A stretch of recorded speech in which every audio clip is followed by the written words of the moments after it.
In 1998, a jury convicted William Reece of kidnapping a young woman, who had escaped him by throwing herself out of his moving truck at highway speed. He went to prison, and because the law required it, he gave a DNA sample that went into a national database. Then, that sample sat there for more than 10 years. While it sat, 4 families waited for answers about their daughters. 2 of them did not even have a body to bury. And the entire time, the man at the center of it was already locked in a Texas cell, his DNA already on file. So how does that happen? How does a convicted kidnapper with a surviving victim, a description, a license plate, and his DNA in the system go almost 20 years before he is charged with a single murder? That is the question this case never stops asking. His name was William Lewis Reece. He had already served 10 years for kidnapping and rape when he walked out of an Oklahoma prison in the fall of 1996, released early after a review found errors in his case. For murder in Oklahoma, but now he's going to stand trial for the crimes he's accused of here. He was indicted for and this was not the first time the system had let him go. A decade earlier, in 1986, Reece had abducted the 19-year-old daughter of a sheriff's deputy, luring her into his truck when her car stalled, then assaulting her before she got away and reached the police. He was convicted and sentenced to 25 years. But the courts found problems with that case too. His sentence was cut, and after 10 years, he walked free. By the next spring, he had moved to the flat coastal country south of Houston, the land threaded by Interstate 45. People who live along that highway have a name for it. Over 40 years it has swallowed so many women that they call it the Texas Killing Fields. Those fields hold dozens of unsolved cases, and Reece is not the answer to all of them, but he is the answer to 4. He drove a truck. He knew those roads. And within months of his release, women along that corridor began to disappear. The one who lived was named Sandra. In May of 1997, she was 19 years old. She stopped at a gas station in Webster to use a payphone, and a few minutes down the road her tire went flat. A man in a white truck pulled over, offered to help, and instead forced her inside and bound her hands. As he drove down Interstate 45, Sandra worked herself loose, shoved open the door, and threw herself out of the moving truck. She was badly hurt, but she survived. She gave police a description. Under hypnosis, she recalled his license plate. She picked him out of a photo lineup. For the first time, investigators had a name: William Reece. A name, a face, a license plate, everything but a murder charge. And this is where the record becomes hard to explain. Police had his name. They had his record. They had his truck, his description, and a living witness who had looked him in the face. But the murders along that highway still waited years for the database to catch up. Hold on to that, because the gap between what police had and what the system did with it is the question this case never stops asking. Before Sandra ever jumped from that truck, the killing had already started. The first was Laura Smither, 12 years old, from Friendswood, Texas. On April 3, 1997, she left her house and never came home. Her disappearance brought out thousands of volunteers and became one of the largest searches the area had ever seen. Her face was on every news broadcast in Houston, and for more than 2 weeks, no one knew what had become of a 12-year-old child who had 20 years ago in the Houston area. Tonight, the parents of one of those victims, Laura Smithers, remembers their 12-year-old tiny dancer vanished in the daylight. Then, the summer turned relentless. On July 15, 20-year-old Kelli Cox, a University of North Texas student and a young mother, vanished in Denton. 11 days later, 19-year-old Tiffany Johnston disappeared from a car wash in Bethany, Oklahoma. Her body was found the next day beside a road near Interstate 40. Investigators would later learn something chilling. Reece was an acquaintance of Tiffany's own family. And on August 17-year-old Jessica Cain left a restaurant near Clear Lake, outside Houston. Her truck was found abandoned on the interstate, engine still warm on the interstate, engine still warm on the shoulder. They were daughters, students, a mother, young women who left a house, a campus, a car wash, a restaurant, and never arrived where they were going. In a little over 4 months, 4 of them were dead, and Sandra had come within a leap of being the 5th. So why the wait?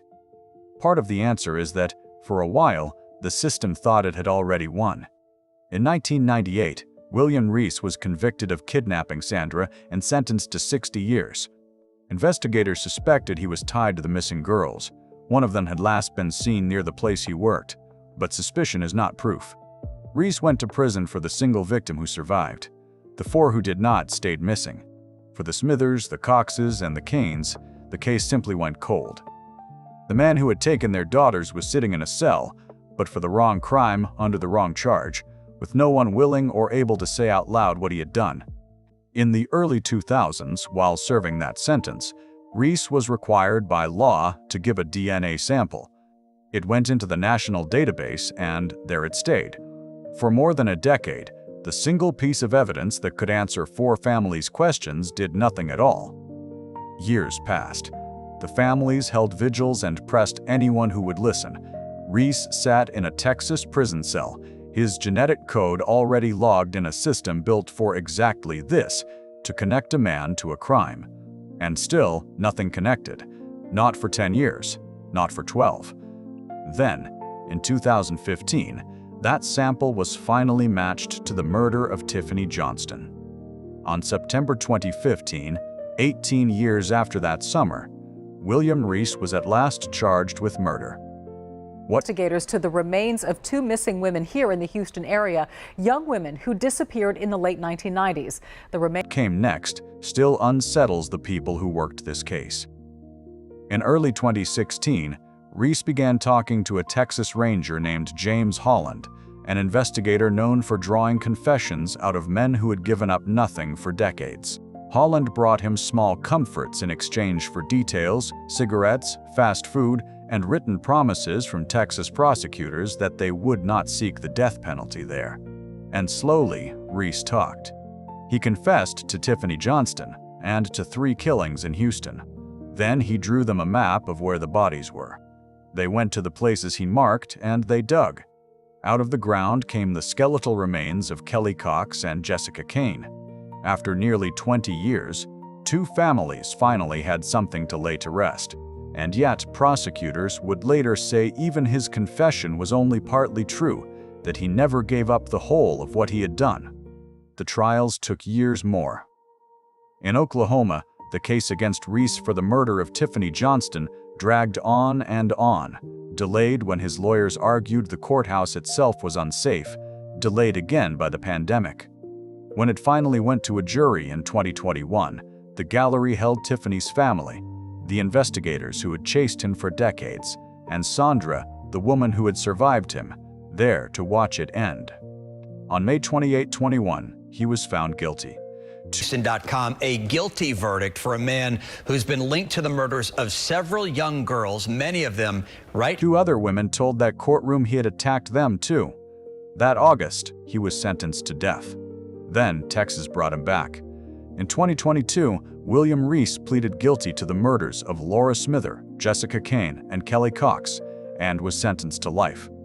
Murders back in the 90s went before 2 separate courts today to plead guilty to those murders. He just left a Brazoria County. For the mothers, Gay Smither, Jan Bynum, and the others, a quarter of a century had passed. They had buried children, sat through delay after delay, watched a man who confessed try to bargain the death penalty away.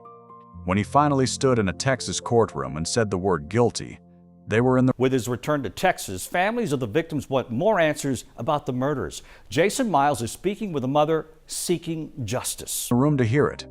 William Reece is back on Oklahoma's death row now, sent there in January to face the sentence for Tiffany Johnston. His appeal has been denied. The road is nearly out of turns. But come back to the question we started with. His DNA sat in a government database for more than 10 years. He was a convicted kidnapper, a man one victim had already escaped by leaping from his truck. And still it took until 2015. 18 years. 2 of those families spent them without a grave to visit. All 4 spent them watching a man they suspected sit safely behind glass, uncharged, while the system that already held him looked the other way. That gap is not his crime. It is ours to answer for. 4 young women: Laura Smither, Kelli Cox, Tiffany Johnston, Jessica Cain, and one who got away, Sandra, who's jumped from a move-in truck all those years ago, gave the rest of them a name. Say their names out loud.